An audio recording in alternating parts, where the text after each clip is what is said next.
Hi, this is Ron Kaufman, and today I'm with Nishant Kasibhatla, a friend of mine, a fellow professional speaker, and the author of this wonderful book, Maximize Your Memory Power. Nishant, I understand you're actually a world record holder in memory. Tell us about that. That's right. I got into the Guinness Book for memorizing the longest sequence of colors. I was in a room, and on the computer screen, I see a color, let's say green. After 5 seconds, the next color comes up, red, next color comes up, yellow, and stuff like that. And 100 different colors are shown to me. And after all the colors are shown, I had to close my eyes and recall the exact sequence of all these colors that I've just saw. And you did that successfully? Of course I did, and that's how I got into the Guinness Book. But then you must be a color professional. No, it's not. Actually, I've got records in numbers. For example, one of the other records I have is memorizing a 1,944-digit number. Okay. I can memorize cards, I memorize names of people. I mean, it's not just about one specific aspect of memory. Once you train your memory, you can actually do well in any other aspect. So how does training your memory and developing your memory power, how does that relate to service? Yeah, great question. And I really feel that if you want to serve others well, if you want to provide better service, it's impossible for you to do it if you don't really understand and remember what other people want, what other people value, what are their likes, what are their dislikes.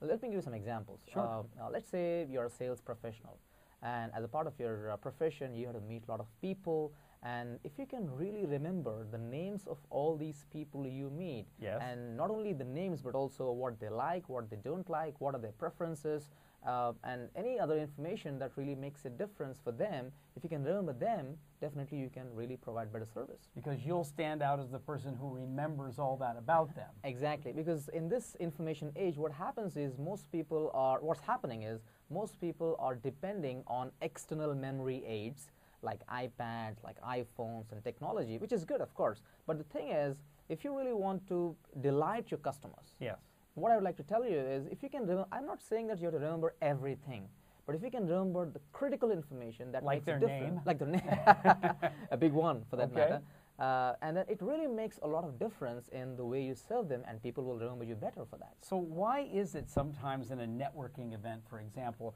I reach out my hand, I shake hands with the person, they tell me their name, by the time my hand comes back, the name has disappeared from my mind? Well, this is probably the most frequently asked question for me, and the reason why it happens is just one thing. Yes. We don't pay attention. We just don't pay attention. When you're shaking hands with the person tells his name and the name just goes bzz because you're not paying attention. At that time, you're thinking about, okay, am I looking good, or what should I say next, or who should I be meeting next, and stuff like that, but you're really not paying attention to that person and his name. Now, if I do pay close attention, what is that doing in my memory that's helping me to later be able to recall that name? Okay, great question again, because memory is a three-step process. 3 R's, I call it: registration, retention, and recall. So registration is the first process where you really have to pay attention to register information. So you're shaking hands.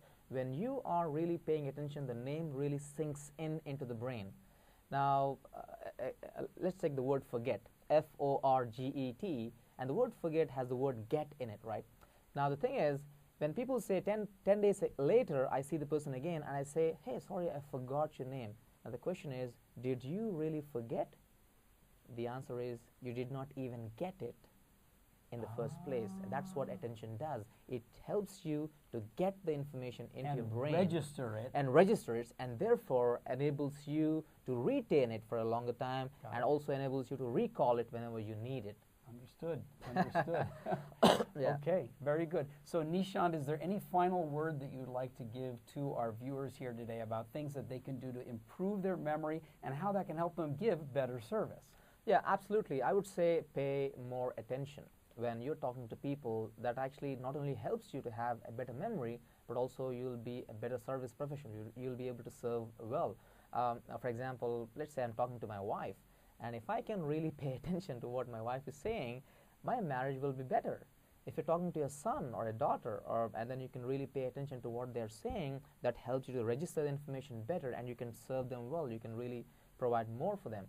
In the business context, if you're a C-level executive and you have a team of members, and you can really pay attention to what is happening. I mean, what's happening with each of these individuals in your team, which projects they are in, and what are their likes, dislikes, and all that stuff. It makes you a better boss. It makes you a better manager, and you'll be able to serve better.